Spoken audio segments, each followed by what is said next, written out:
कथावाचक आचार्य पंडित सुरेश प्रसाद शर्मा जी का दुबे जी का माला के साथ स्वागत करें और आप उपस्थित सभी श्रोतागण उनसे भी निवेदन करूंगा जो यज्ञ मंडप के बाहर इधर उधर घूम रहे हैं, शायद यह सौभाग्य हमको बार बार नहीं मिलेगा। बड़े भाग्य मानुस्तन पावा। एक तो मनुष्य का शरीर पता नहीं 84 लाख योनियों में घूमने के बाद मिलता है। हम यह चाहेंगे, क्यों करते हैं, इसलिए कि शायद 84 लाख योनियों से हमको मुक्ति मिल जाए। हमारा सौभाग्य होगा। मनुष्य ईश्वर की सबसे महान कृति है, सबसे महान रचना है। आप लोग तालियों से सम्मान करेंगे।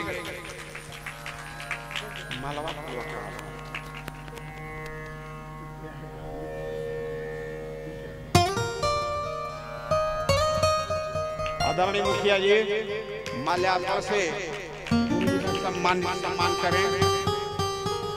आप हमारे गांव के पूर्व मुखिया जी हैं।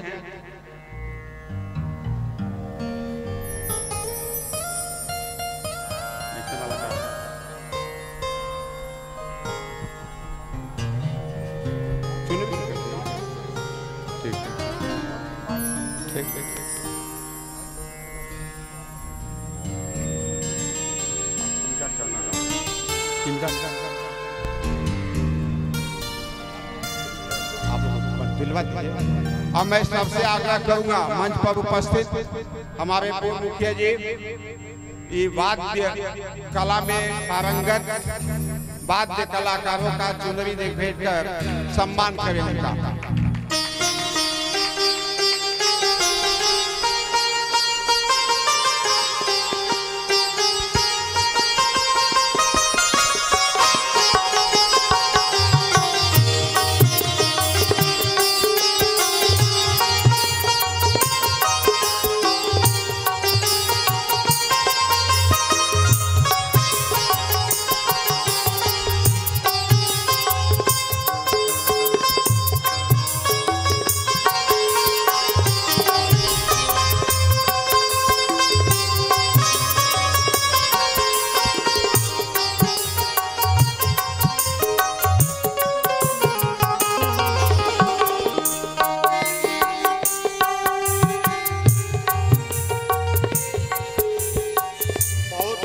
कहते हुए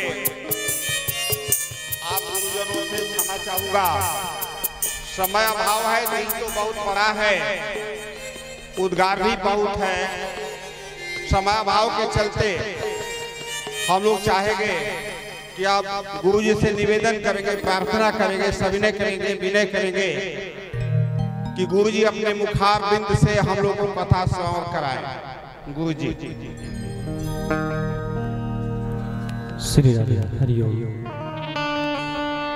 श्री राम जय राम जय जय राम। श्री राम जय राम जय जय राम। श्री राम जय राम जय जय राम। श्री राम जय राम जय जय राम। श्री राम जय राम जय जय राम। श्री राम जय राम जय जय राम। श्री राम जय राम जय जय राम। श्री राम जय राम जय जय राम। श्री राम जय राम जय जय राम। श्री राम जय राम जय जय राम। तो परमात्मा का स्वरूप कैसा है? भगवान सुख राशि हैं, दुख राशि नहीं है। इसलिए भगवान का नाम सच्चिदानंद है। बोलिए सच्चिदानंद भगवान की जय। और हम आप अब चलते हैं नई निशारण्य की ओर, जहां पर एक नहीं, 10 नहीं, 100 नहीं, 88,000 ऋषियों का समुदाय एकत्रित होकर बैठा है। व्यास पीठ पर महाराज श्री सूत जी महाराज सुशोभित हो रहे हैं, जिनकी आयु 16 वर्षीय है, 16 वर्ष की है। उन 88,000 ऋषियों के मध्य में प्रधान श्रोता जो बनकर बैठे हैं, जिनका नाम है सौनक जी। सौनक जी ने श्री सूत जी महाराज से प्रश्न किया। क्या किया सुनिए। अज्ञानाध्वंस विध्वंसा सूर्य कोटि समप्रभा सूताख्या हि कथा सारं मम कर्ण रसायनम। हे गुरुदेव, देखिए, जब कुछ हमें चाहिए तो सामने वाले से विनम्रता से प्रश्न करा जाए। प्रश्न 2 तरह के होते हैं महाराज। एक प्रश्न वक्ता की नाप तौल करने के लिए किया जाता है कि देखें तो महाराज ये जो आए हैं ये कितने विद्वान हैं, कितना जानते हैं।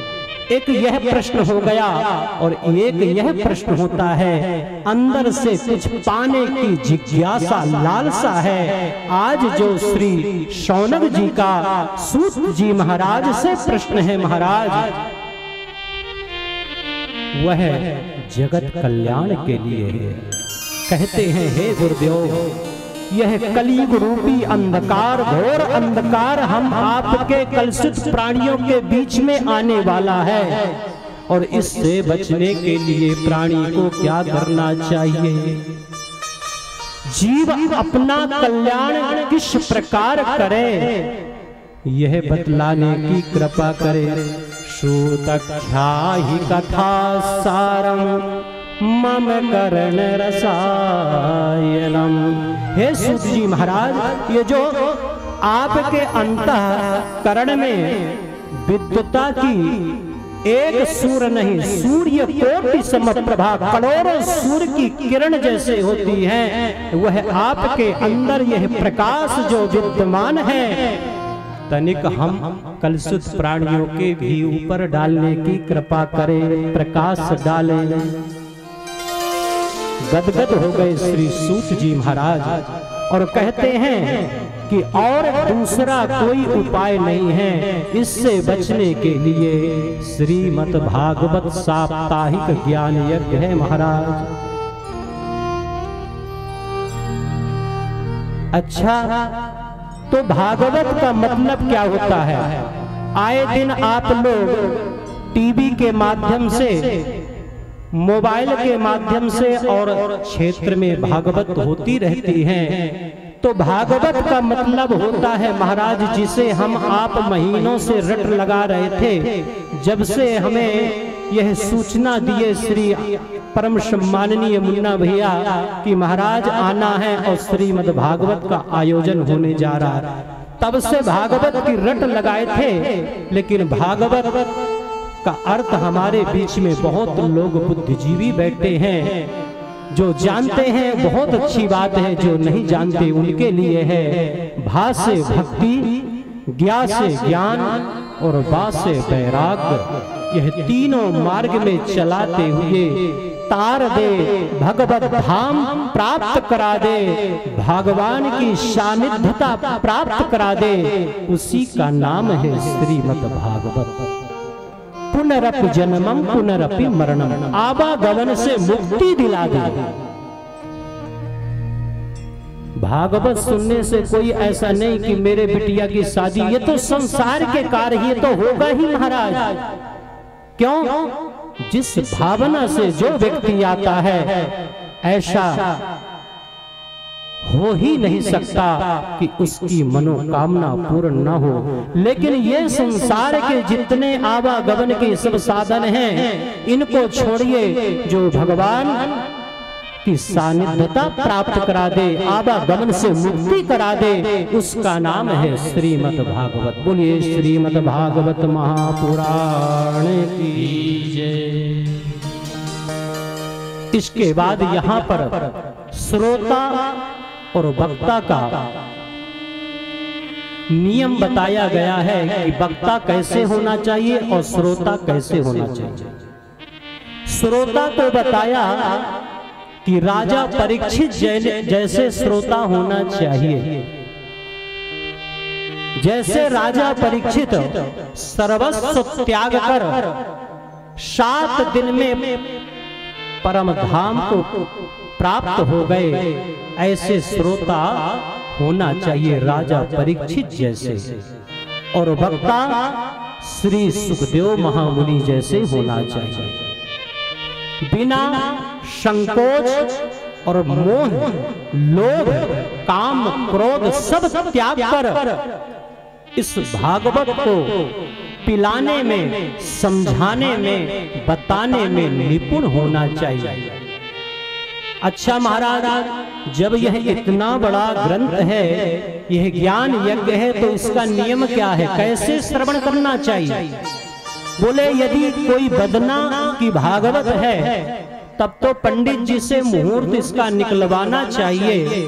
और यदि कोई बदना की भागवत नहीं है माई बाप, तो जब इच्छा हो तब श्रीमद् भागवत प्रारंभ कर दी जाए और साप्ताहिक ज्ञान यज्ञ श्रवण करके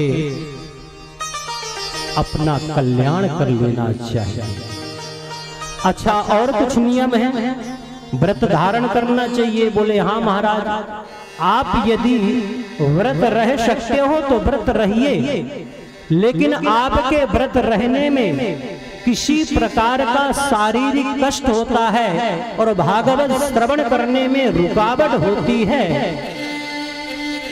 तो ऐसे व्रत का त्याग कर दो महाराज, लेकिन भागवत जरूर श्रवण करना। फलहार लेकर कर सकते हो तो फलहार लेकर करना चाहिए, नहीं ले सकते हो, कोई बीमारी से ग्रसित हो तो 1 बार नहीं, 2 बार नहीं, 3 बार भी भोजन करो, लेकिन श्रीमद् भागवत की कथा मत छोड़ना। ऐसा यह कथा कह रही है, ये मैं नहीं कह रहा हूं। बोलिए जय श्री राधे, जय श्री राधे। इसका एक ही नियम है कि कथा प्रारंभ होने के पहले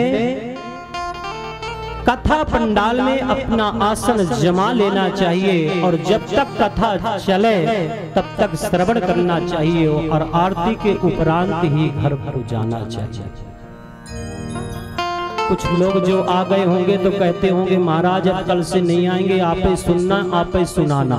ये कैसी शर्त के बताओ? 4 घंटा करोगे तो 4 घंटा तक बैठेंगे क्या? बोलिए राधे राधे, राधे राधे। जब ऐसे विनम्र वाणी से प्रार्थना किए, प्रश्न करते हैं श्री सौनक जी सूत जी महाराज से, तो सूत जी महाराज कहते हैं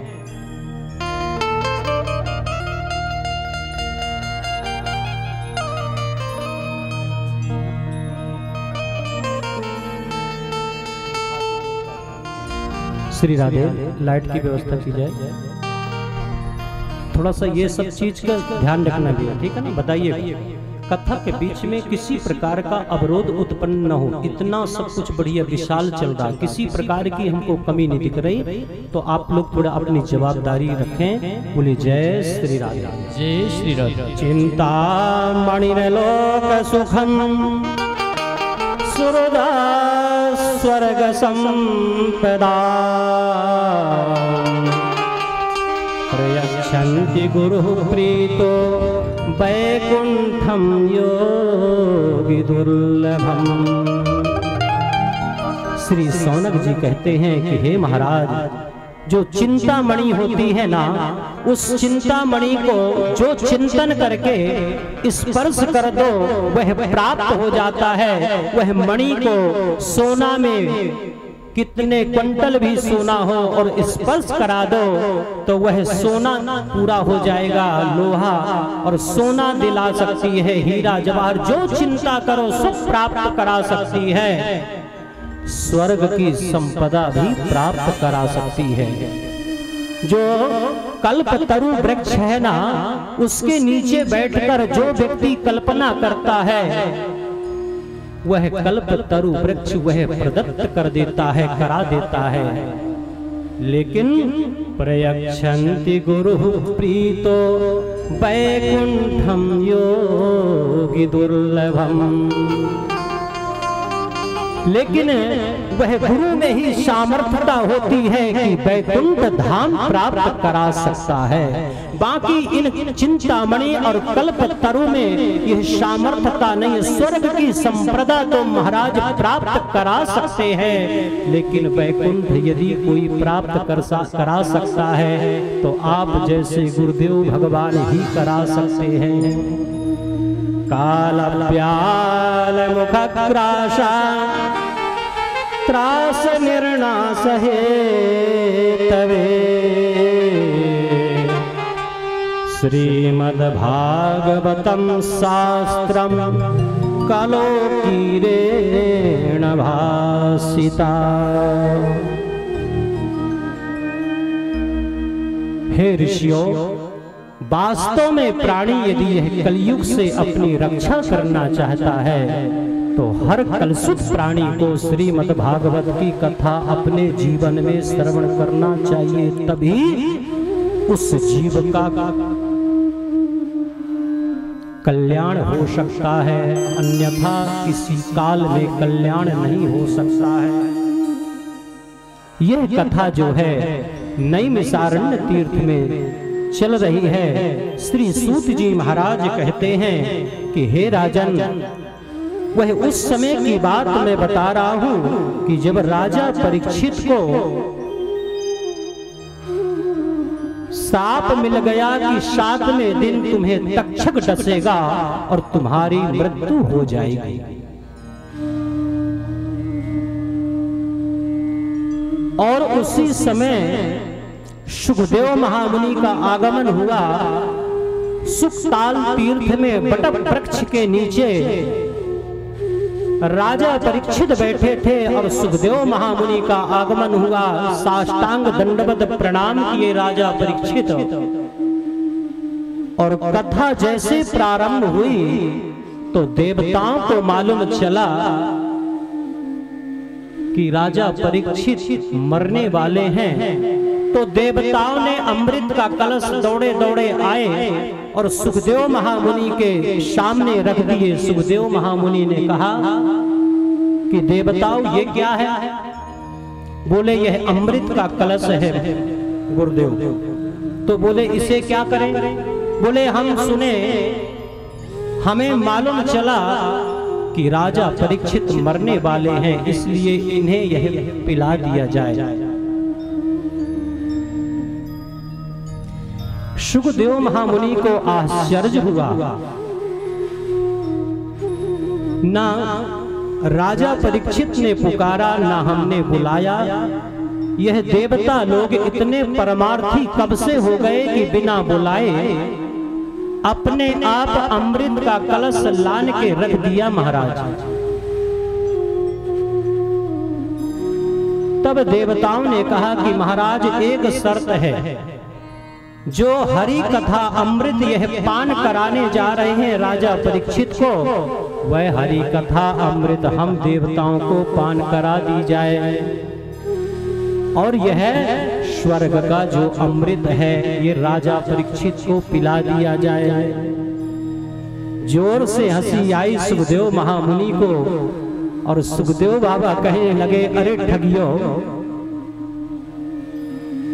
ये जो आपने स्वर्ग का अमृत लाया है, देखिए बराबरी कहाँ होती है। हम 500 रुपया का नोट आपको दें और कह दें चेंज दे दो, और आप उसका चेंज दे दें, तब तो यह बराबरी होगी। और आप हमारी 500 रुपया की नोट ले लें और 250 रुपया वापस कर दें, तो ये तो सरासर ठग की बात हुई ना। कहते हैं कहाँ ये तुम्हारा कांच का टुकड़ा और कहाँ ये मेरी हरि कथा अमृत करोड़ों की मणि के समान। अंतोगत्वा सुखदेव महामुनि ने कहा कि अरे देवताओं, यदि तुम श्रोता बन के आते तो जैसे सब श्रवण कर रहे हैं तुम्हें भी यह हरि कथा अमृत पान करने का शुभ अवसर जरूर प्राप्त होता, लेकिन तुम तो श्रोता नहीं सौदागर बन के आए हो। कांच का टुकड़ा देकर करोड़ों की मणि लेना चाहते हो, डांट फटकार कर भगा दिए। अच्छा भैया, वो भी जो स्वर्ग का अमृत है ना, वो कोई साधारण चीज नहीं है, फिर ऐसे सुखदेव महामुनि ने क्यों किया? ये सोचने वाली बात है।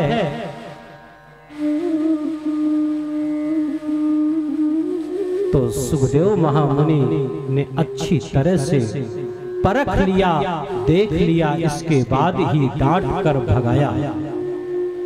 जो स्वर्ग का अमृत है वह सबको सुलभ नहीं है। सब व्यक्ति चाहे तो सबको सुलभ नहीं है। जो पुण्य आत्मा देह त्याग कर जाती है उसी को वह सुलभ है, उसी को वह पान करने के लिए प्राप्त कराई जाती है, पान कराई जाती है महाराज। लेकिन हरि कथा अमृत कोई पुण्य आत्मा हो, पाप आत्मा हो, दुष्ट आत्मा हो, आप लोगों ने क्या कहा है कि वहां बोर्ड लगाया कि जो भैया पुण्य आत्मा हो वही कथा श्रवण करना, पाप आत्मा मत जानना। इसलिए हरि कथा जो है वह पक्षपात नहीं करती है और जो वह अमृत है वह पक्षपात करता है। दूसरी बात यह है कि हरि कथा अमृत जो प्राप्त करता है, श्रवण करता है, वह उसे ऊपर की ओर भेजती है, वैकुंठ भगवान का परम धाम प्राप्त करा देती है। और जो वह अमृत है, वह अमृत जिस व्यक्ति को, जिस जीव को, जिस पुण्य आत्मा को पान कराया जाता है उसके गले में एक माला डाल दी जाती है। और जैसे धीरे धीरे उसके सुकृत पुण्य समाप्त होते हैं महाराज, वैसे माला भी मुरझाने लगती है। और जब वह माला को जीव देखता है तो उसका मुख भी मुरझाने लगता है कि अब हमारा पुण्य जो है वह समाप्ति की ओर हो रहा है। और जिस दिन समाप्त हो जाएगा तो धड़ाम से फिर यही धरातल पर पटक देगा। तो जो वह देवासुर संग्राम जो हुआ था, जो समुद्र मंथन हुआ था, जो अमृत निकला था, वह ऊपर से नीचे की ओर पटकता है। और हरि कथा अमृत जो व्यक्ति पान करता है वह नीचे से ऊपर की ओर जाता है।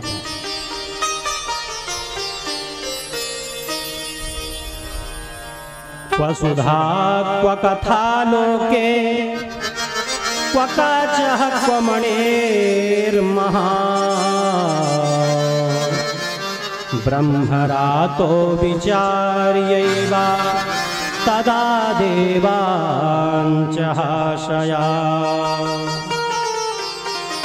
इसलिए डांट के फटकार कर सुखदेव महामुनि ने भगा दिया और दौड़े दौड़े देवता ब्रह्मा जी के पास पहुंचे और ब्रह्मा जी से शिकायत करते हैं।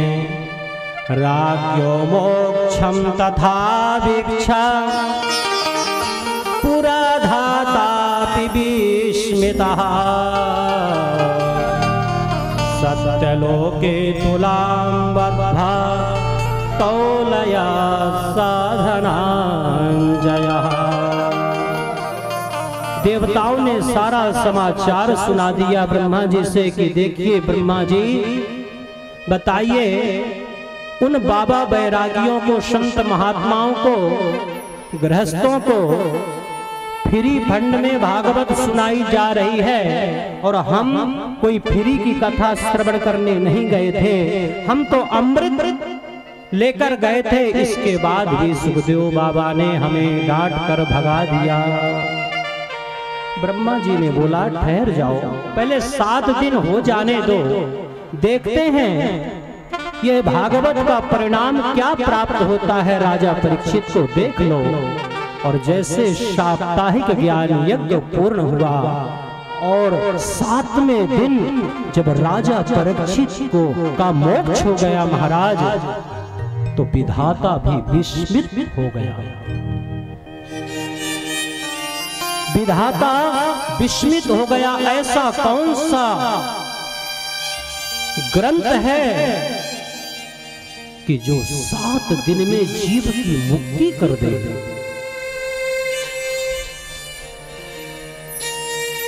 तो वहीं पर ब्रह्मा जी ने तराजू मंगाया और एक पलने में अनेक ग्रंथ महाराज रख दिया और एक पलने में और नहीं यही श्रीमद् भागवत रख दिया।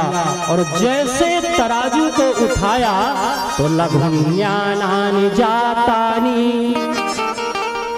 गौरवेण इदं महा ऋषिगणा सर्वे विस्मयं परमं ययौ। महाराज जो भागवत का पलना था वह हिला नहीं, उठने की दो बात नहीं, हिला नहीं। और जो एक पलने में अनेक ग्रंथ रखे थे वह ऊपर उठ गया। तब सब जितने देवता ऋषि महात्मा वशिष्ठ ब्रह्मा सहित जय घोष कर दिए कि यह कोई पोथी नहीं है, कोई पन्ना नहीं है, कोई किताब नहीं है, यह साक्षात भगवान की वांग मूर्ति है। बोले कृष्ण भगवान की जय। इसमें कृष्ण भगवान ही समाहित हैं। मेरे कृष्ण कन्हैया भी श्यामले हैं। भागवत के जो शब्द हैं वह भी श्यामले हैं।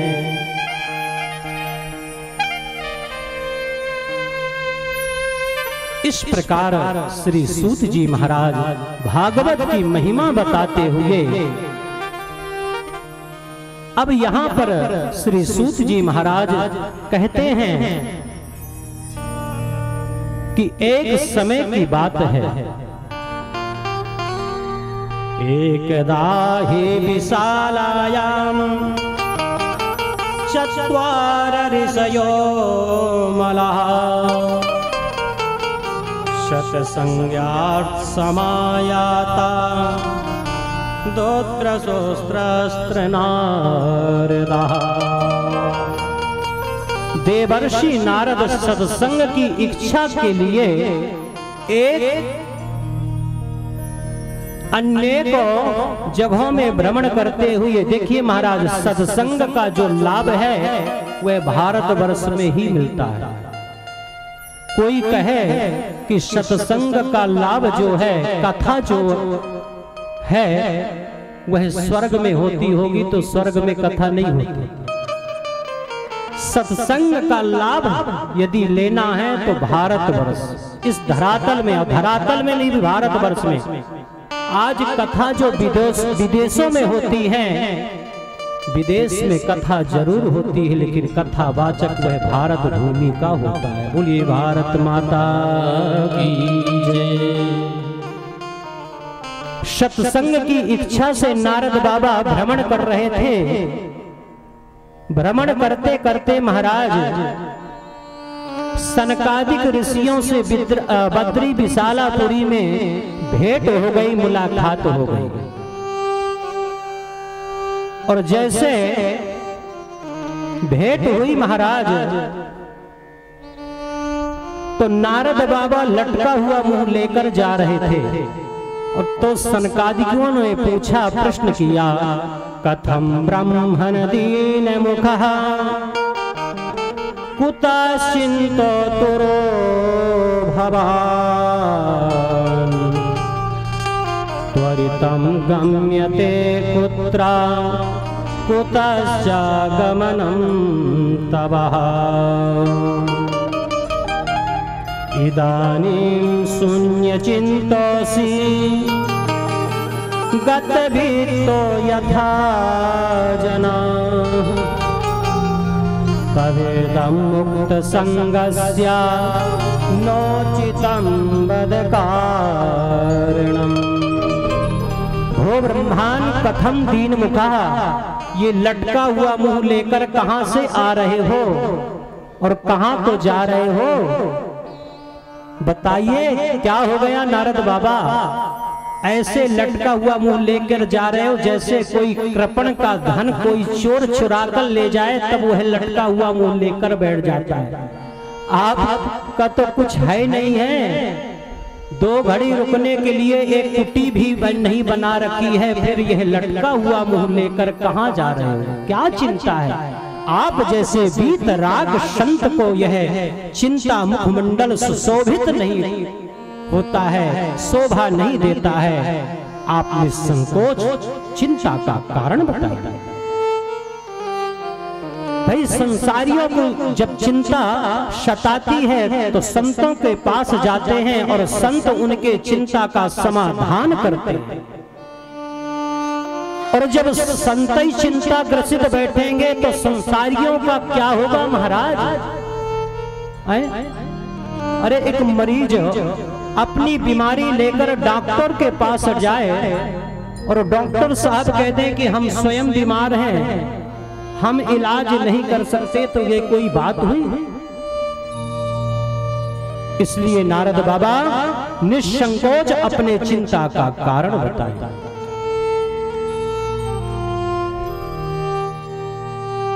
नारद बाबा ने कहा कि मैं सत्संग की इच्छा से इस धरातल पर मृत्यु लोक में आया महाराज, लेकिन इसका लाभ मुझे कहीं नहीं मिला। सनकादिक ऋषियों ने कहा कि आपको तीर्थ स्थानों में जाना चाहिए, संतों के पास जाना चाहिए, तब तो सत्संग का लाभ मिलेगा। नारद बाबा ने कहा महाराज कोई मैं दिल्ली बंबई थोड़ी घूम रहा था, आपको बताता हूं मैं कहां कहां गया। पुष्करम चा प्रयागम चा काशीं गोदावरीं तथा हरिक्षेत्रं कुरुक्षेत्रं श्रीरंगम सेतुबंधनम। महाराज कोई भी तीर्थ स्थान नहीं छोड़ा, चाहे पुष्कर हो, चाहे काशी हो, चाहे प्रयागराज हो, चाहे कोई भी तीर्थ हो महाराज, सब तीर्थों में मैंने भ्रमण किया।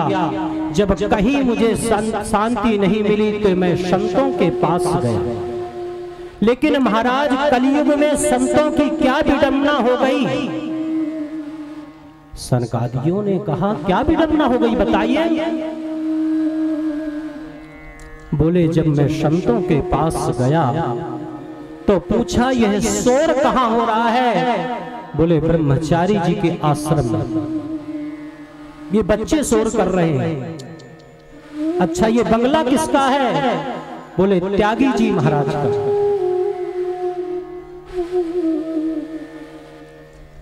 ये बच्चे किसके हैं? बोले ब्रह्मचारी जी के हैं। और यह शोर कहां हो रहा है? बोले मौनी बाबा के आश्रम में हो रहा। ऐसी विडंबना है महाराज, जिस संत को धर्म का अंग होना चाहिए कलयुग उन्हें भी ग्रसित कर लिया है। पहले के समय में, पहले के जमाने में जो संत जितना तपस्वी रहता था उतने सिद्ध माना जाता था, लेकिन कलयुग में उल्टी गंगा बहने लगी महाराज।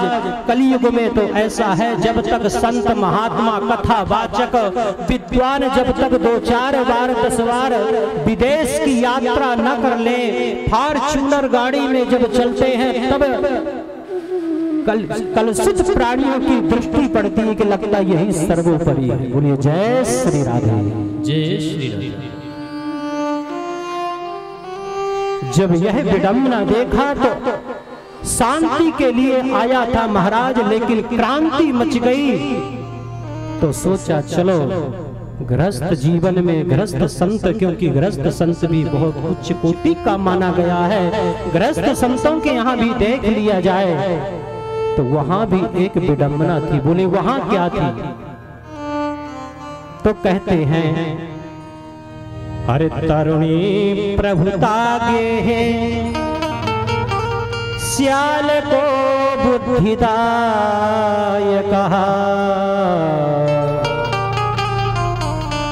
कन्या विक्रयणो लोभा दंपतीनां च कलकलम। महाराज लोभ इतना बढ़ गया है कि वर और कन्या, बेटा और बेटी का क्रय विक्रय हो रहा है। संधि का मतलब होता है, जब पहले के समय में विवाह संपादित होता था तो एक दूसरे के विचार सम हो, उसी का नाम है संधि।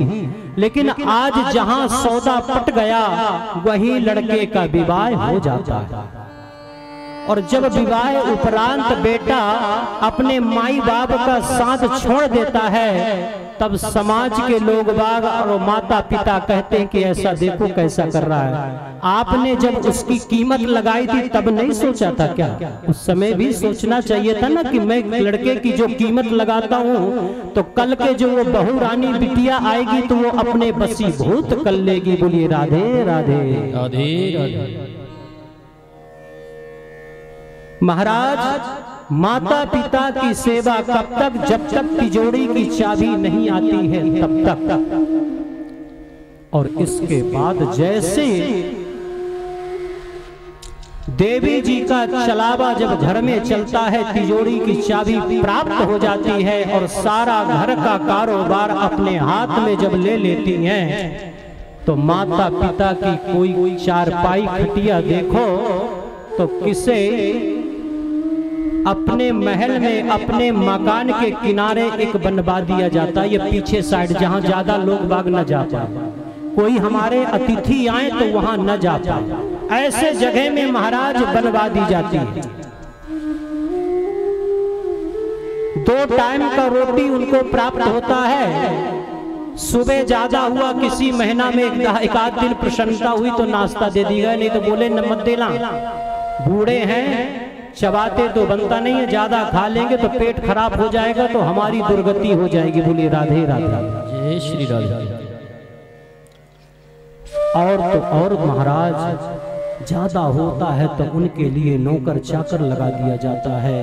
और जो इतने में भी जब संतुष्टि नहीं होती है तो अनाथ आलय भेज दिया जाता है। सोचने वाली बात है, जिस माँ ने हमें 9 महीने अपने उदर में धोया पाला, अपने रक्त से उसे पाला, उसकी रक्षा की, आज वही पुत्र इतना बड़ा निर्णय ले लिया। जब वह जर्जर अवस्था को प्राप्त हो गई तब उसे अनाथालय भेज दिया। ऐसा हमें आपको कभी नहीं करना चाहिए। कथा श्रवण करने का महाराज ऐसा नहीं कि यहां से सुनो और यहां से निकाल दो। ये संत महात्मा क्यों जाते हैं? सत्संग में क्यों बैठते हैं? वह सत्संग में इसीलिए बैठते हैं। क्यों? अरे बिनु सत्संग विवेक न होई, बिनु सत्संग विवेक न होई, राम कृपा बिनु सुलभ न सोई, राम कृपा बिनु सुलभ न सोई, बिनु सत्संग विवेक न होई। बिना सत्संग के विवेक नहीं बढ़ता है महाराज, इसलिए सत्संग आवश्यक है। तभी हमें मालूम चलता है कि हम कितना अन्याय करते हैं, कितना धर्म करते हैं। इस प्रकार नारद बाबा ने कहा कि जब वहां पर देखा तो यही विडंबना हो गई कि लोभ इतना बढ़ गया महाराज की वर और कन्या का क्रय विक्रय होने लगा। यदि घर में कोई सलाह ली जाती है तो साले साहब से, तो बोले भैया साले साहब विद्वान होंगे, पढ़े लिखे होंगे, तो साले साहब से यदि हमने सलाह ले लिया तो कौन सी बड़ी बात है। अरे एक दूसरे के सब जीजा लगते हैं, सब साले लगते हैं। हम उसके जीजा, वो उसका जीजा, वो उसका जीजा, हमारा वो साला, हम उसके साला। ये तो परंपरा है। क्यों लिखा श्याल को बुद्धिदाय कहा। बोले इसके बाद भी महाराज आए दिन कलह मची रहती है, महाभारत होती रहती है। और महाभारत और भागवत में अंतर है।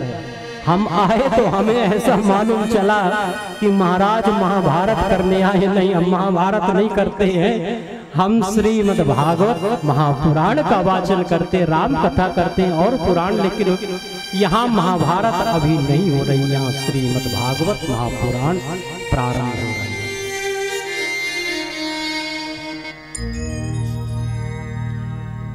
इस प्रकार यह सब अपनी व्यथा बताते हैं। महाराज जब वहां भी शांति नहीं मिली तो मैं सोचा चलो श्री धाम वृंदावन में चलते हैं। श्री धाम वृंदावन में जरूर शांति मिलेगी, क्योंकि मेरे प्रभु की जन्म स्थली है। और जैसे महाराज मैं श्री धाम वृंदावन पहुंचा, वैसे एक और आश्चर्य देखा। सनकादिक ऋषियों ने कहा महाराज वहां कौन सा आश्चर्य देख लिया। तत्राश्चर्यं मया दृष्टं श्रूयतं तन्मुनीश्वरः एका तु तरुणी तत्र निषण्णा खिन्यमानसः। महाराज एक आश्चर्य मैंने देखा, बता रहा हूं। जैसे मैं यमुना के किनारे से निकला तो एक देवियों का झुंड देखा, समुदाय देखा। तो पहले नजदीक गया और जब देखा कि यहाँ देवियों के अलावा पुरुष नहीं है, स्त्रियों के अलावा पुरुष समुदाय नहीं है, तो वीतराग संत को ऐसे स्त्रियों के बीच में नहीं जाना चाहिए। सो मैं वहां से चल दिया और जैसे चला तो आवाज आई। क्या आवाज आई? भो भो साधु क्षणं तिष्ठ्वा मचिंता ममिनाशयम् दर्शनम तव लोकस्य सर्वथा हरम परम। भो भो साधु क्षणम तिष्ठ्वा। अरे ए महात्मा, ए साधु, तनिक रुक जाओ, ठहरो। तो जब ऐसी आवाज मैंने सुना महाराज तो पलट के देखा। पलट के देखा जब देवी जी मुझे पुकार रही थी तो मैं पहुंचा तो देखा महाराज की एक नवयौवन देवी 16 वर्ष की रुदन कर रही है, रो रही है छाती पीट पीट कर, और दो उनके सामने अचेत अवस्था में बुद्धे पड़े हुए हैं।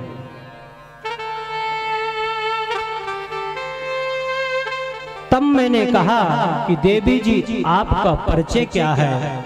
बद देवी सविस्तारम सुस्य दुःखस्य कारणम।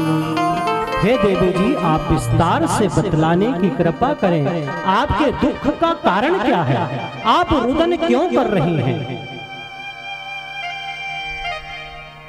और जो यह अचेत अवस्था में दो बुढ़े पड़े हैं, ये कौन है? ये सब हो क्या रहा है? और जो ये तुम्हें हवा पंखा कर रही है, पानी सींच रही है मुखमंडल में, ये कौन है? तब वह देवी ने कहा अहम भक्तिरिति ख्याता इमो में तनयो मतौ ज्ञान वैराग्य नामानो कालयोगे न जर्जरो। महाराज मेरा नाम भक्ति महारानी है और जो ये पंखा हवा कर रही हैं ये सब मेरी सखी सहेली हैं। कोई कालिंदी है, कोई गंगा है, कोई सरस्वती है। और ये जो दोनों अचेत अवस्था में पड़े हैं ये मेरे दोनों बेटे हैं जिनका नाम है ज्ञान और वैराग्य। तब तो नारद बाबा की आंखें फटी रह गई। हे भगवान, ये विचित्र कैसे शब्द सुनने को मुझे प्राप्त हो रहे हैं। 16 साल की माता जी और 80 साल के लड़के, ये कुछ विचित्र नहीं समझ में आ रहा। अरे 80 साल की माता होती और 16 साल के यदि पुत्र होते तो कुछ बात मुझे समझ में भी आती। नारद बाबा ने कहा, देवी भक्ति महारानी ये कैसी विडंबना है? तो भक्ति महारानी ने कहा, इसी विडंबना के कारण तो मैं रुदन कर रही हूँ, यही तो दुख का कारण है महाराज। लेकिन मुझे विश्वास हो गया आप जैसे संत महात्मा नारद का जिसे सानिध्य प्राप्त हो जाए उसके दुख का निराकरण जरूर होता है और आप जरूर करेंगे महाराज। अच्छा, आपका भक्ति महारानी है, नाम है? बोले हाँ, मैं दक्षिण में पैदा हुई महाराज, कर्नाटक में बड़ी हुई और महाराष्ट्र आदि प्रदेशों में मेरा बहुत सम्मान हुआ। लेकिन कई ऐसे भी प्रदेश थे जहां मैं पाखंडियों से खंडित होकर, दंडित होकर इधर उधर भ्रमण करते हुए मैं सोची चलो भगवान के जन्म स्थली चलती हूँ। और जैसे मैं श्री धाम वृंदावन आई तो मैं तो नव यौवन हो गई। लेकिन मेरे ये दोनों बेटे जिनका नाम ज्ञान वैराग्य है यह जर्जर अवस्था को प्राप्त हो गए। कहने का तात्पर्य यह है महाराज कि भक्ति तो हर व्यक्ति को आती है, लेकिन भक्ति के साथ साथ ज्ञान वैराग्य भी रहना चाहिए। ज्ञान की बात करो तो क्या प्रति उत्तर मिलता है? तुम क्या हमें समझाओगे, तुम हमें क्या बताओगे महाराज? हम बहुत सी दुनिया देखे हैं। आधी गधरी जो मटकी होती है वो हमेशा छलकती रहती है। नदी नाले में जल्दी उफान आ जाती है, लेकिन कितनी भी बारिश हो जाए, कभी देखा है आप लोगों ने कि समुद्र में बाढ़ आई हो? बोलिए जय श्री राधे। जय श्री राधे।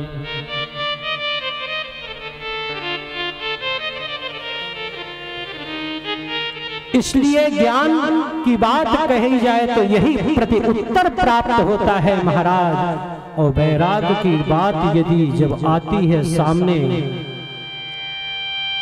तो जब हम लोग जाते हैं और जगह, यहाँ की बात नहीं, यहाँ तो भी हम कहीं किसी घर गए नहीं,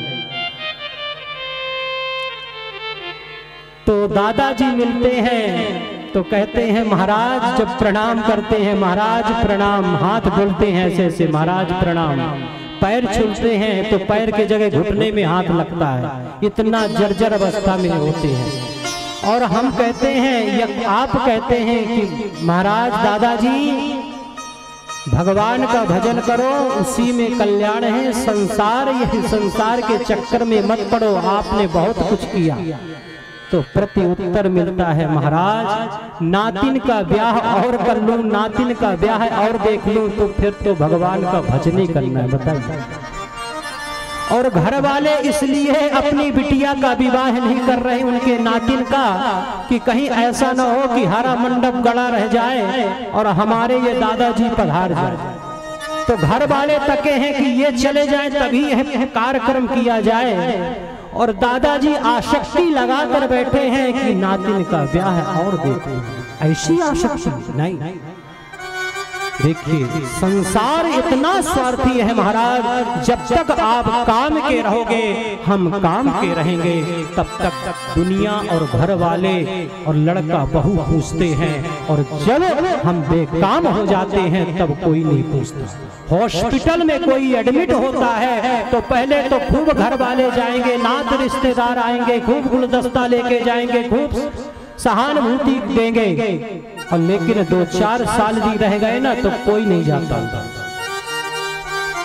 तब मालूम चलता है। इसलिए जब तक हम काम के रहे, जब तक हमारा कर्तव्य रहे, लड़का बहू सब आ जाए और जब सब सुसज्जित हो जाए तो वानप्रस्थ अपना लेना चाहिए। घर में रहो, मैं नहीं कहता हूँ घर छोड़ के जाओ, लेकिन घर में रहते हुए भगवान का भजन करना चाहिए, अपनी एक और अलग रास्ता बना लेना चाहिए, भगवान से प्रेम प्रारंभ कर देना चाहिए कि अब सब कुछ हो गया, अब जब मेरा कर्तव्य है उस कर्तव्य का मैं अब पालन करूं जिस लिए मैं आया हूं। इसलिए यह ज्ञान वैराग आज भी जाओ श्री धाम वृंदावन में तो 80 साल के जो बुढ़े होते वो भी ठुमके लगाते मिलेंगे महाराज। लेकिन भक्ति पुत्रवान होना चाहिए, भक्ति के साथ साथ ज्ञान और वैराग्य भी होना चाहिए। यहाँ माता जी की प्राण प्रतिष्ठा हुई है, अब मुझे भक्ति ऐसी छाए कि वहाँ बढ़िया 16 श्रृंगार भगवती का हुआ है और पंडित जी ने अभी अभी किया, और मैं और या आप मेरे जैसे और कोई जाए और 2 लोटा ऊपर से जल चढ़ा दे, हमें तो भक्ति है, नवरात्रि है तो कहने जल चढ़ाएंगे। ऐसी भक्ति 5 कहलाती है, ज्ञान वाला नहीं कहलाती। भक्ति ज्ञान वान होना चाहिए, भक्ति में वैराग्य होना चाहिए, तभी जाके भगवान का परम धाम प्राप्त होता है। नारद बाबा ने कहा कि हे भक्ति महारानी, तुम्हें चिंता करने की आवश्यकता नहीं है। मैं यदि ज्ञान वैराग्य को स्वस्थ नहीं कर दिया तो मैं भी नारायण का दास ना कहलाऊं। इतनी बड़ी प्रतिज्ञा कर ली। और नारद बाबा ने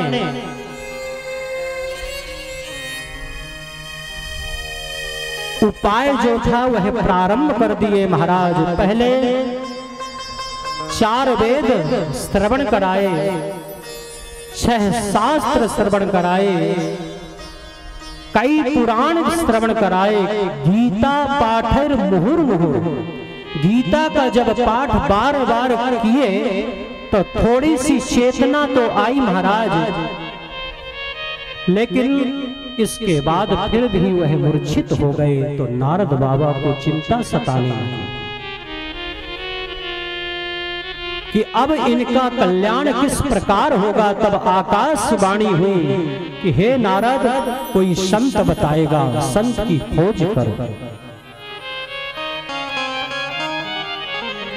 नारद बाबा निकल पड़े, छोटे मोटे संतों के पास जब जाकर यह प्रश्न करते हैं कि यह कोई संत बताएगा, इनका उद्धार कैसे होगा, तो छोटे मोटे संत हाथ जोड़ लेते हैं। कहाँ आप ब्रह्मा जी के पुत्र, आपकी इतनी गति है, आप इतने प्रधान संत हैं, सिद्ध संत हैं, कहाँ हम छोटे मोटे संत। और जो उच्च कोटि के संत होते हैं महाराज, वह स्लेट में बत्ती से लिख देते हैं कि अभी नवरात्रि मौन व्रत चल रहा है, जब नवरात्रि समाप्त हो जाएगी, मौन व्रत जब खुलेगा तब बताएगा, अपनी इज्जत रखने के लिए। तो नारद बाबा कहते महाराज, मैं अत्र तत्र बहुत संतों के पास गया, लेकिन आपसे मुलाकात हो गई। आपसे बड़ा कोई संत संसार में नहीं है। सनक सनंदन सनातन सनत कुमारी है, 4 ऋषि कुमार है, ब्रह्मा जी के मानस पुत्र हैं चारों। इसलिए महाराज आप ही बताइए। तो मुस्कुराए बोले, इतनी छोटी बात लेकर आप इतनी चिंता कर रहे हो? बोले बताइए तो कौन सा समाधान है? तब कहते श्रीमद् भागवतम, और कोई नहीं है, यह श्रीमद् भागवत की कथा है, साप्ताहिक ज्ञान यज्ञ। अच्छा महाराज, देखिए मैं भी चतुश्लोकी भागवत पढ़ा हूं। नारद बाबा ने कहा सनकादिक ऋषियों से, लेकिन ये बताइए वेद का ही तो फल है श्रीमद् भागवत कथा।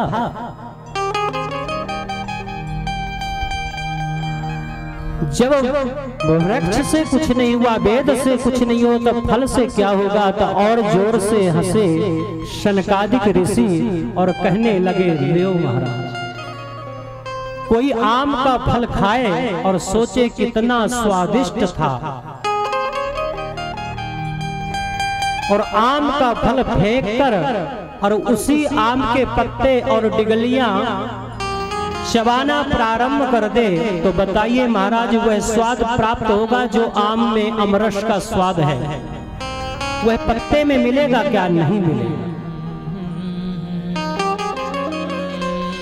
तब नारद बाबा ने कहा, मैं समझ गया, कोई कितना भी पढ़ लिख कर विद्वान हो जाए, जब तक आप जैसे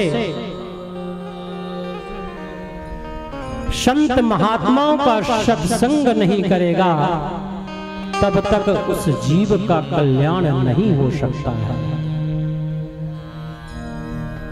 शनकादिक ऋषियों ने कहा कि आप चिंता मत करिए,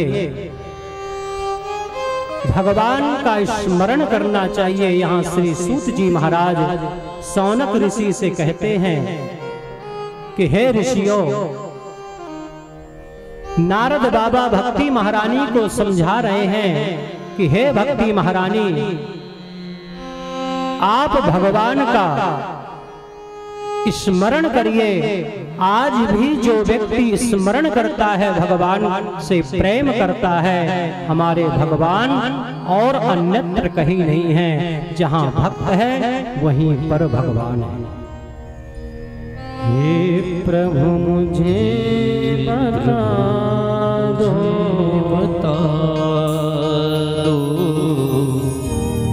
हे प्रभु मुझे